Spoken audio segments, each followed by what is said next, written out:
तंत्र विद्या जानने वाले लोग अगर किसी को नष्ट करना चाहते हैं तो वो उसमें प्राण की कमी पैदा कर देंगे, वो इंसान बिखर जाएगा।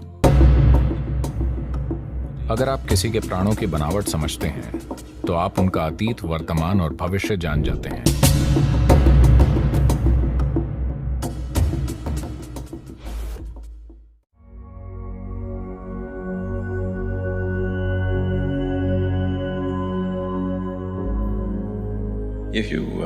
अगर आप किसी के प्राण के बुनियादी नक्शे को पढ़ते हैं तो आपको उनका अतीत, वर्तमान और भविष्य पता चल जाता है, उस व्यक्ति के बारे में सब कुछ।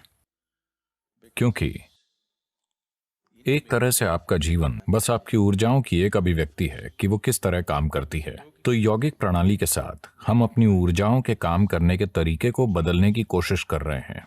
अभी इसमें अचेतन तरीके से चीजों का दोहराव हो रहा है, या अभी आपके पास जो यादों का भंडार है या आपका जो कार्मिक ढांचा है वो इसे काफी ज्यादा प्रभावित कर रहा है। ऊर्जा की गति उसी के अनुसार हो रही है।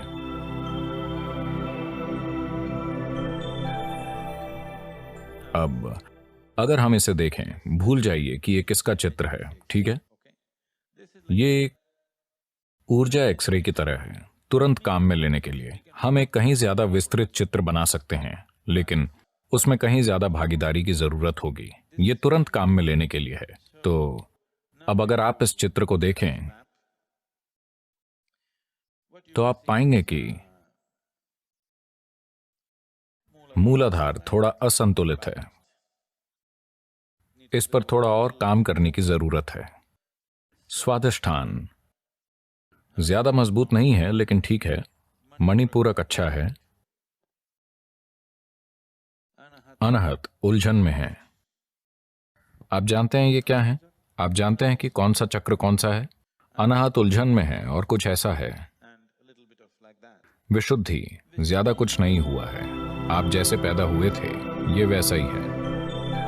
आज्ञा ठीक है, स्थिर है, कुछ खास नहीं है, लेकिन संभावना मौजूद है।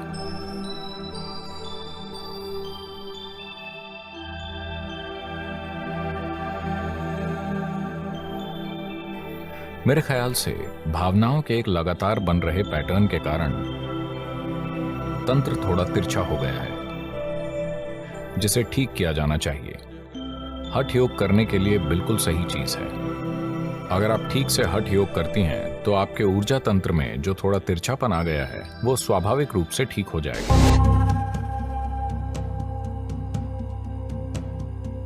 तंत्र विद्या जानने वाले लोग अगर किसी को नष्ट करना चाहते हैं तो वो उसमें प्राण की कमी पैदा कर देंगे, वो इंसान बिखर जाएगा।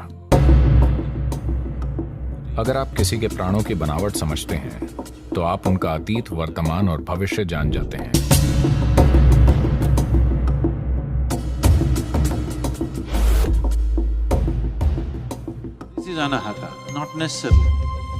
अनाहत का यहां होना जरूरी नहीं है। आप अनाहत को अपने हाथ में लाएं और बस किसी को छू लें, उनमें प्रेम का विस्फोट हो जाएगा। अगर किसी को अपने विशुद्धि चक्र पर कुछ महारत हासिल है तो उसका पूरा आभा मंडल नीला हो जाएगा। यह ऐसी आभा है जिसकी मदद से आप दुनिया में ऐसे काम कर सकते हैं कि दूसरे आपको महामानव समझते हैं। इसीलिए शिव ऐसे दिखते हैं। तंत्र की कुछ प्रणालियां हैं। विशेष रूप से मध्य एशिया में जिप्सियों के कुछ समूह थे। 2.5 से 3 घंटे में वो एक सेब का बीज लगाकर फल से भरपूर पेड़ उगा देते थे। कुंडलिनी ऐसा आयाम है, इसमें तब तक दखल नहीं देनी चाहिए जब तक कि आप वाकई काबिल ना हो।